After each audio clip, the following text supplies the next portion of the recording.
Hi everyone, welcome back to Feather Stitch House. My name's Rebecca and each week on this channel I upload videos about embroidery and textile art to help you get creative. Today we are taking another trip into our Feather Stitch House A to Z. This is our embroidery alphabet where we take each letter of the alphabet in turn and explore all of the stitches that begin with that letter. Today we're looking at stitches beginning with E, and while there aren't loads of stitches that fit into this group, there are some really lovely ones that are quite playful and that you can have lots of fun experimenting with. So I'm going to be stitching on natural linen in a 6-inch embroidery hoop, and I'm going to be using everyone's favourite pink thread because that's what matches the page that I made in my book. So gather some bits and pieces and let's get stitching. So we are on our 5th video in this series. We started off with stitches beginning with A. This is my Feather Stitch House Stitch Alphabet sampler book, and this is what started this series of videos. I started this back in 2021 I think, and then have just stalled and decided to restart it and maybe film some videos for YouTube. So if you haven't seen any of the other videos in this series, I will link the playlist at the end of this video so that you can go back and watch all of the other letters. So essentially I create a 6-inch square page featuring a felt applique letter, some fabrics, and I stitch lots of stitches beginning with each letter of the alphabet. So we started with A, that was my page, and then we looked at B, which was, I really enjoyed stitching this one, and then we looked at C after that. This was all built around circles and lots of stitches beginning with C, and then last time we looked at D, which was my orange page, and lots of detached stitches and double stitches on this one. So that was fun to have a play around with as well. So we're looking at E stitches today, and this is my E page. Now if you've been watching for a while, you'll know that pink is absolutely not a colour I enjoy stitching with. This was chosen by my Instagram followers. They decided to make me stitch with pink, and so I created the E page. Now there aren't hundreds of stitches beginning with E, and so what I decided to do was to also incorporate something else beginning with E, and that is English paper piecing. Now I'm not going to demonstrate that in this video. I have got a whole video on English paper piecing and I'll link it in a card at the top of the screen there. So if you aren't sure how to do English paper piecing, that is a really thorough guide to it. So I made some English paper pieced hexagons for my background, so it's a bit different to other pages where I've done a more sort of scrappy slow stitch background. It's a much more sort of deliberate and organised, and then I stitch my E stitches over the top. So that's where we're heading. I'm gonna work in pink just like I did on this panel, and hopefully there will be some new ones here that you haven't come across before. So these ones here are often called buttonhole wheels, but they're also called eyelet wheels, and so we're going to look at those in this video as well. I think I covered it in B stitches, but we're going to have a look at it here as well. I think my favourite stitch on this page is this one here, and I won't spoil it, but I wonder if you can guess what stitch it is. And then the last stitch we're going to learn is this one here, and it works like this, so it's like a bit like an arrowhead, but you can work them together in different orientations and create some really lovely, quite ornate designs. So E stitches are what we're going to look at today. I'm going to set up my hoop and let's get going. Right, so as usual, I've set up my embroidery hoop. I've got it in a table clamp here, and because my page is pink, I've threaded up some pink pearl cotton into my embroidery needle, and I'm stitching on natural undyed linen just like I normally do. It's really lovely to stitch on, it's buttery, the weave isn't too tight so your thread will pass through it really easily, and if you are a beginner, linen is a really good option. So yeah, I highly recommend, and I just like the sort of earthiness of the natural linen, but you can get linen in all manner of colours. There aren't hundreds of E stitches. It's one of those letters that the stitches are few and far between, but the stitches that we do have beginning with E are really lovely and offer some quite exciting possibilities, particularly in your slow stitch. So the first stitch we're going to look at is a stitch called Ermine Stitch, and it's a very straightforward stitch. You can see that I've put two parallel vertical lines. I'm going to work this vertically. You can use this as a fill stitch by offsetting them, but you can also use it as a border or across a join between two fabrics. It's a really lovely decorative stitch. You might be able to see that I've put some little markers at regular intervals down this line as well. You don't have to do that. I've just done it so that we get nice regular stitches. So I've brought my thread through in between those two parallel lines, so right in the centre like that, and sometimes just to make sure I get my line straight, I like to lay the thread in the direction that I want to go in, and then you take your needle down just behind the thread, and that helps you get a nice straight line. The first thing we're going to do is put a vertical stitch down one of those sections right in between the two parallel lines. Then I want to come up on the left hand side just down from the top of that first stitch. So I'm over on the left, a little way down from the top, and I'm going to make a diagonal stitch, but I'm not going to go all the way over to the right hand side. I'm going to go halfway between that first stitch and the right hand line, just up from the bottom. So I'm going to put my thread through at that point, so I've got a little diagonal stitch crossing over that first stitch, and now I want to come up on the right hand line directly across from that first diagonal line like that, and I want to make a stitch that echoes the diagonal that I've just done. So we're going down halfway between the left hand line and that first vertical stitch, and that is Ermine Stitch. It's really simple, really lovely. So to make your next stitch, we're just going to come up at the bottom of that first vertical stitch. I'm going to go vertically down the centre to my next marker, and we're going to come up on the left hand line a little way down from the top of the stitch, and we're going to make a diagonal across, halfway across the space between the vertical stitch and the right hand line, and then we're going to come up on the right hand line and come down diagonally. Gone a bit low there, like that, and we're just going to work all the way down our line. Now you don't have to join these together, you could put a little space between the stitches, it's entirely up to you. What I would say is that it's going to look better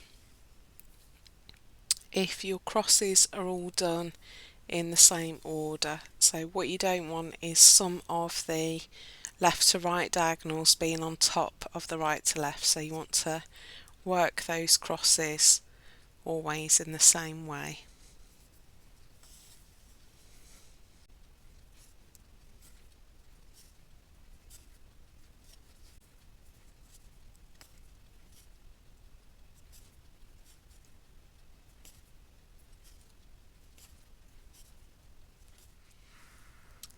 Okay, so that is Ermine Stitch.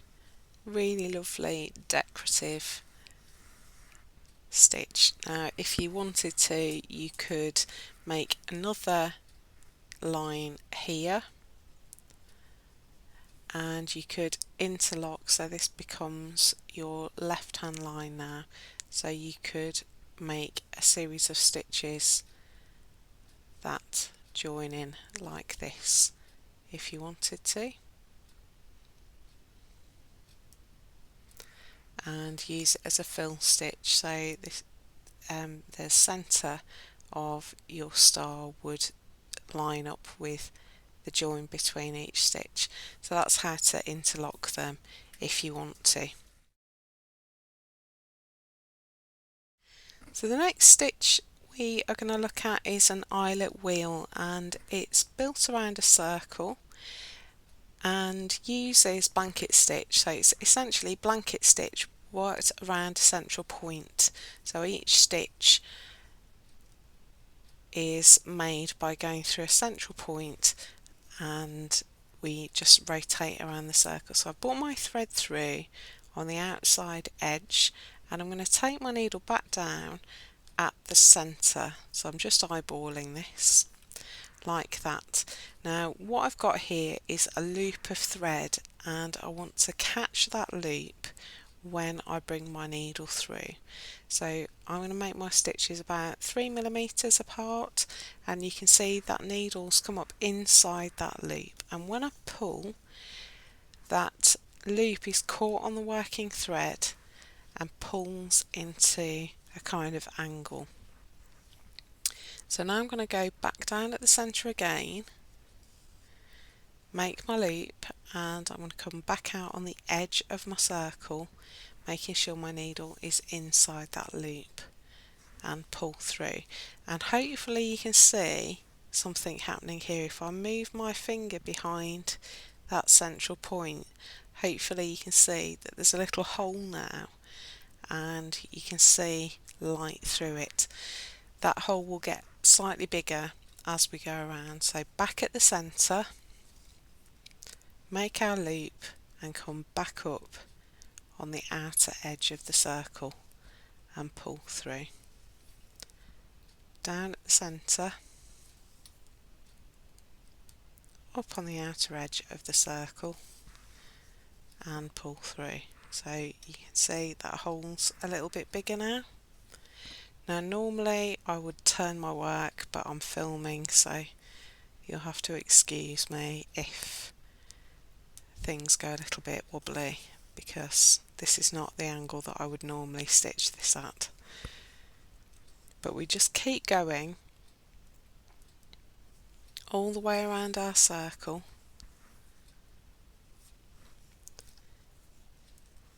and because we're always going from the centre to the edge, on the back there are stitches that go out like spokes. We won't have the circle around the edge on the back, but because those stitches are forming from the centre of the circle out, the thread is kind of hooking around the fabric and pulling it back on itself, and that's what creates our little eyelet at the centre. Now you can make this very close together and have no space if you want to between your stitches, but this way we've got almost like a wheel shape, that's really nice for doing sort of abstract stylized flowers. If you're stitching cars or bikes, this is a great way of doing the wheels. Really lovely, it just looks lovely, it's a lovely motif. Now you can see here we're almost back at the start, and I've left roughly 1 stitch width at the edge, and we're going to finish off by going back down the centre and coming up at the point that we started, like that. We want to make sure we go through the loop again and pull through, and that joins up the circle, and all we do now is hop over that loop that I caught to the other side, pull through and we put a little anchor stitch in place, and you can see there that little eyelet at the back where you can see light through. So that is an eyelet wheel. Now it's possible to do this where you don't have your stitches meeting at the centre, so let's do a wheel now where we've got an off-centre pivot point. So exactly the same, but this time we're off to the side. So my stitches at the moment are quite short, but when we get to the other side of the circle, our stitches are going to get much longer. We're still going to try and make our stitches even. So my last stitch, I'm going to come up at my starting point, hop over the loop and go back down to put in a little anchor stitch. So that's an eyelet wheel with the pivot point at the centre, and this is an offset eyelet wheel. So if you were doing florals, this might look like the flower is facing in a slightly different direction, but really cute little stitch that you can incorporate into your slow stitching.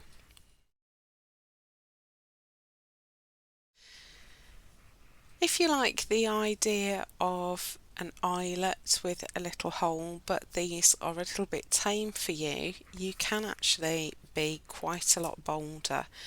I've got an awl here and I'm going to punch a hole in my fabric, and I'm going to kind of widen it out a little bit, just manipulate it a little bit. So I'm just rolling that all around that hole, and so you can see there's a much bigger hole now. So we're going to create just an eyelet now, and you can punch these, you can put little eyelet brads in if you want to, but you can do it with stitch. So the first thing I'm going to do is put a little line of tiny running stitches in a circle around that hole. You want to keep these very small, and as you're doing this, that hole may close up a little bit, but don't worry.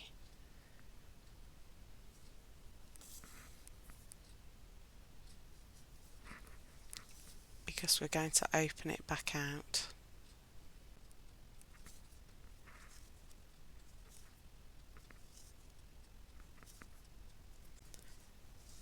So we've gone round with running stitch, and I'm just going to come up from the back through that first stitch, and I'm going to split the stitch. So I'm going to take my needle right the way through the thread, and that just makes it really secure.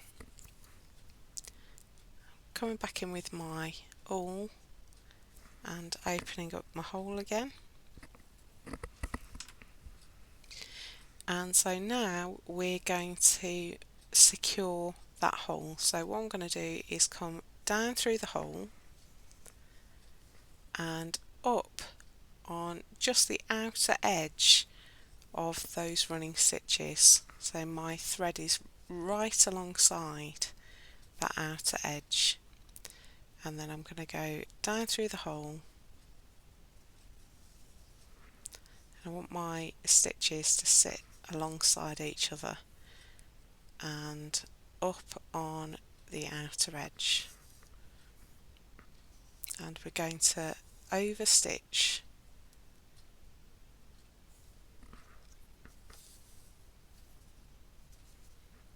all the way around. So we're essentially now doing satin stitch, just lots of straight stitches worked right next to each other. Now it's possible to do the satin stitch and then punch the hole, but I think you get a much neater finish if your stitches are used to kind of wrap the raw edge of the hole. This one does take a bit of time, use your running stitches as a guide. So again, we've got these stitches hooking around the edge of the fabric, and because we are coming back on ourselves all the time, the stitches are going to open out that hole and hold it open.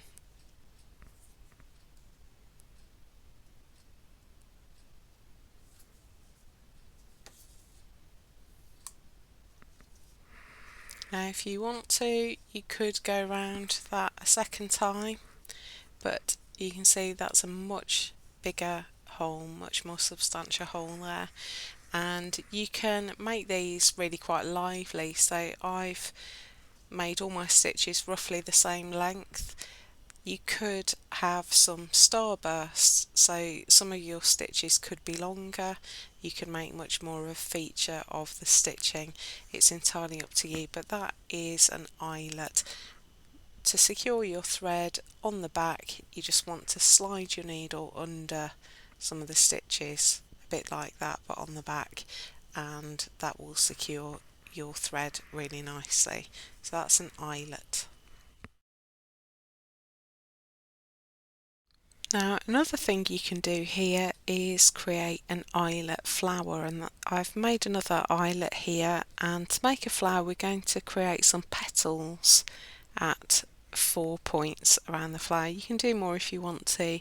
You can see I've just marked on the north, south, east and west, and so I'm going to bring my needle through, and I want to tuck my needle right up against that eyelet stitching and make a vertical stitch. And now I'm going to come up right alongside that at the top and go back down at the edge of the eyelet stitching,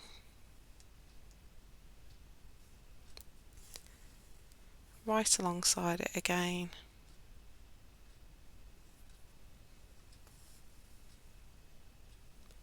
and then I'm going to work to the left. So what we're doing here is creating some little satin stitch petals, and you can make these as wide as you like.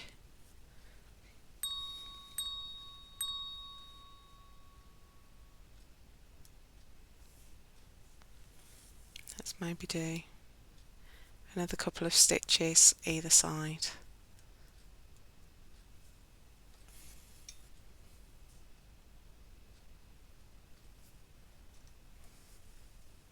So that's our first petal. We've done north, let's come round to east.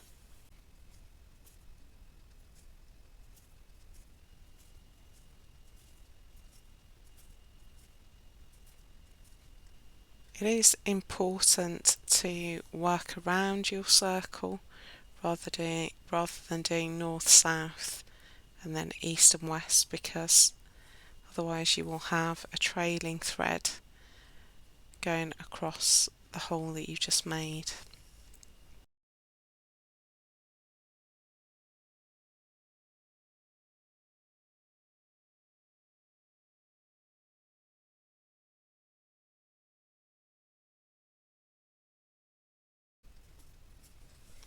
So that is an eyelet flower. That's another lovely feature to put in your slow stitching. Okay, the next stitch we're going to do is called Encroaching Satin, and I've just created a little box here, and I'm going to divide it up into maybe 4 sections, and you can see I've put some wavy lines in because I want to show you that this doesn't have to be done in straight lines. So this is a satin stitch, but what we're going to do is several layers all butted up together. So I've got some thread, I've got my first thread. This is a great one to do with a gradient, so I'm going to bring in some other shades here. I've come up in the top corner of my shape and I'm going to go down at that first line. So I've made my first stitch along the edge. Now you can, if you want to, work this all in one go, so you can put them straight up together, or you can leave spaces, put in bars and then come back and fill in, but we want our stitches to end up butted up next to each other. So I'm coming up on my top line and going down on the bottom line of my shape.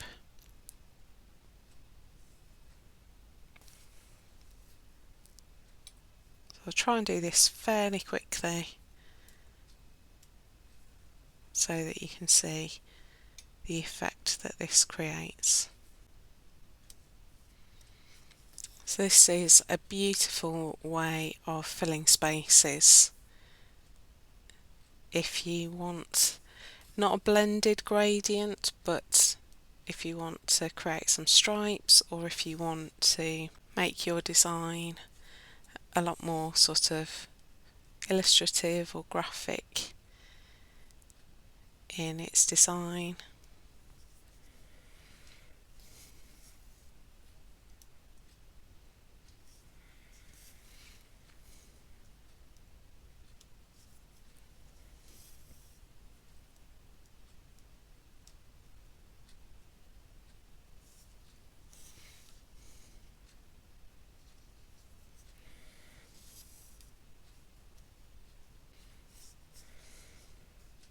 Okay, so I've worked my way across there and now I've got a different shade of pink, and what I want to do is start at the bottom of that first stitch, and I'm just going to repeat the process with a different shade of pink. So we want to find the bottom of each stitch and use that as the starting point for your new stitch.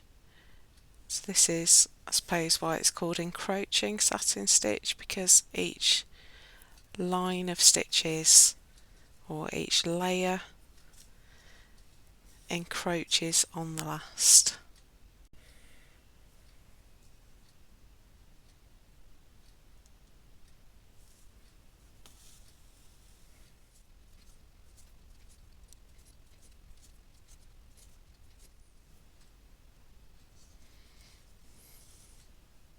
So that's my little box filled. It's not the sharpest bit of satin stitch I've ever done, but it does give you the idea. So that is Encroaching Satin Stitch. Great for creating a gradient or a really sort of abstract detail in your embroidery. Okay, our last stitch beginning with E is called Eastern Stitch, and we work these in little boxes. So you can see I've drawn some boxes down here, and we're going to start at the top right hand corner. Now this is not too complicated a stitch. It looks very complicated when it's finished, but I promise it isn't. It looks really good worked very small, but you can work these quite large as well. So we're going to come up in the top left corner, we'll call that point 1, and we're going to go horizontally across to the top right corner and come down there, so we'll call that point 2. So now I'm going to go diagonally down and come up in the bottom left corner, we'll call that point 3, and we're going to go back down at point 1, so top left corner. So basically stitching around two sides of a square, and on the back there's a diagonal stitch. So now we're going to bring our needle up at point 4. I'm going to loop my thread around the top, so I've come out on the right hand side and I've gone round over the top, and I'm going to slide my needle underneath that vertical stitch, so the second stitch we made, and I want to make sure my needle passes over that loop that I've just created, and I'm pulling through. And now I'm going to loop it round again, and I'm going to pass it under that horizontal stitch, and again I want to pass over that loop that I've just made, like that. And then we're going to go down at point 4, so down in that corner, and that is Eastern stitch. Now if we make it smaller, that will fill the space much more, so I'm doing quite a large one here with a thin thread, largely so you can see how it works. But let me do that again. So we're going to come up at 1, and we're going to go down at 2. I'm going to go diagonally down on the back and come up at 3, and then I'm going to go down at 1. Then I'll come up at 4. I'm going to take my thread over the top in a loop, and I'm going to slide under my vertical stitch, pass the needle over the loop and pull through. And then I'm going to loop again and pass my needle under the horizontal stitch and pass over the loop, like that, and then go back down at 4. So we come up at 1 and down at 2, diagonally down across the back, up at 3 and down at 1, and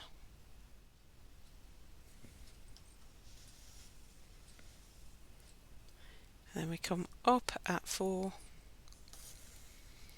loop our thread over the top and slide under the vertical stitch and pass the needle over the top of the loop.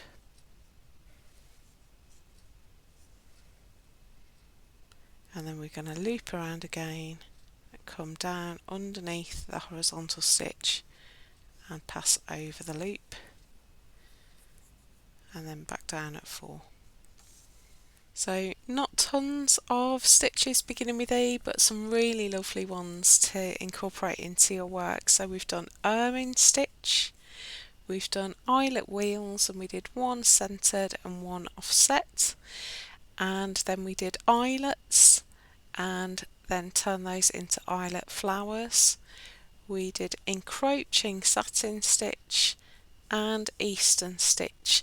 So that's our stitches beginning with E. I hope you have fun with these in your slow stitch work and your embroidery, and I will see you again soon for stitches beginning with F. Thanks so much for watching and have fun playing. I'll see you in the next video. Bye!